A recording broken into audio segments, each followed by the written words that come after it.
Si tu te sens mal, voici comment apaiser ton cœur. Si tu as déjà eu le cœur brisé, alors tu comprends ce que cela représente d'être profondément blessé, d'avoir cette impression d'avoir le cœur en 1000 morceaux, cette impression de se noyer en soi-même. Et surtout quand tu marches dehors, tu as cette impression que tout le monde voit ta douleur. Si tu as déjà atteint ce niveau de douleur-là, c'est à toi que je m'adresse. C'est pourquoi je viens t'encourager et te reconforter. Toi qui as le cœur brisé, toi qui ne sais pas ce qui se passe, tu ne sais même pas comment tu vas t'en sortir, tu ne comprends même pas la situation. Tu es détourné, tu es brisé, tu es à terre. Je viens te parler ce matin pour te dire que n'oublie pas que Dieu est avec toi. Dieu est avec toi. Pourquoi?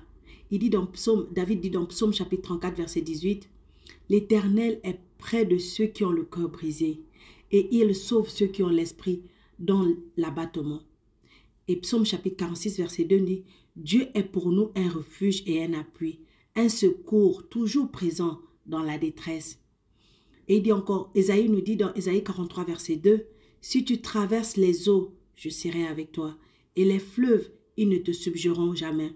Si tu marches dans le feu, tu ne te brûleras pas, et la flamme ne t'embrasera pas. » Ça veut dire que cette situation ne va pas te nuire, ne va pas te détruire. Et n'oublie pas aussi que Dieu va te fortifier. Il dit dans Psaume chapitre 711, versets 20 à 21, « Tu nous as fait éprouver bien de détresse et de malheur, mais tu nous redonneras la vie. Tu nous feras remonter des abîmes de la terre, relève ma grandeur, console-moi de nouveau. » Et Job chapitre 5 verset 11 nous dit, « Ceux qui sont abaissés, bien haut, il les élève. Ceux qui sont affligés trouvent la délivrance. » Et surtout, je ne veux pas aussi que tu oublies que ta situation a une date de fin. Elle n'est pas éternelle, cette situation. Elle va finir un moment. Les temps difficiles ne durent pas toujours. Et toute chose a un commencement et une fin. Cette douleur que tu ressens en ce moment dans ton âme a une date d'expiration. Ça va finir un jour. C'est pourquoi Ésaïe chapitre 43 verset 21 nous dit « Le peuple que je me suis formé publiera mes louanges. » Donc quand cette situation va finir, tu vas chanter les louanges de Dieu. Et Romains chapitre 8 verset 28 nous dit « Nous savons du reste que toute chose concourt au bien de ceux qui aiment Dieu, de ceux qui sont appelés selon son dessein. » Jésus a donné sa vie pour que ton cœur soit restauré et que tu puisses aujourd'hui l'inviter dans ta vie et lui demander un cœur nouveau. Demande à ton Père de t'apaiser dans la situation. Mais sache qu'il est avec toi et sache que cette situation ne dure pas longtemps. Aussi, je ne veux pas que tu oublies que Dieu veut guérir ton cœur brisé.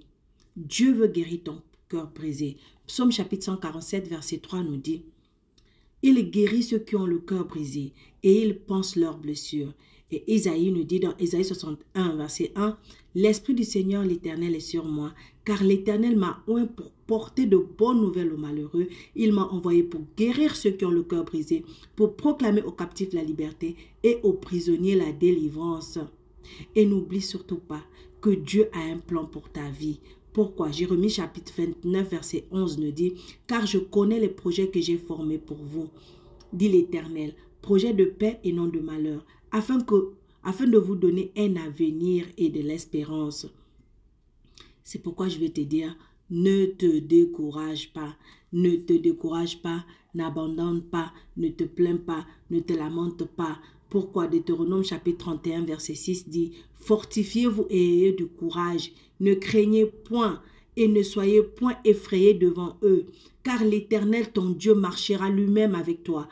Il ne te délaissera point, il ne t'abandonnera point. » Et David nous dit dans Psaume chapitre 27, verset 14, « Espère en l'Éternel, fortifie-toi et que ton cœur s'affermisse.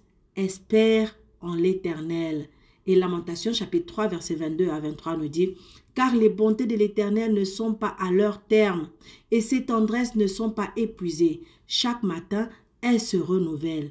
Oui, ta fidélité est grande. Ton Dieu est fidèle. il va te sortir de cette situation au moment venu. Alors tiens ferme dans la prière, tiens ferme dans la méditation. Si tu ne peux pas lire la Bible, écoute les louanges, fortifie-toi dans les louanges, fortifie-toi dans les psaumes. Dieu va te délivrer. Sois-en sûr, parce que tu es plus que vainqueur. Je prie que la grâce de Dieu te remplisse, te fortifie, te relève de là où tu es. Au nom précieux puissant de Jésus. Amen.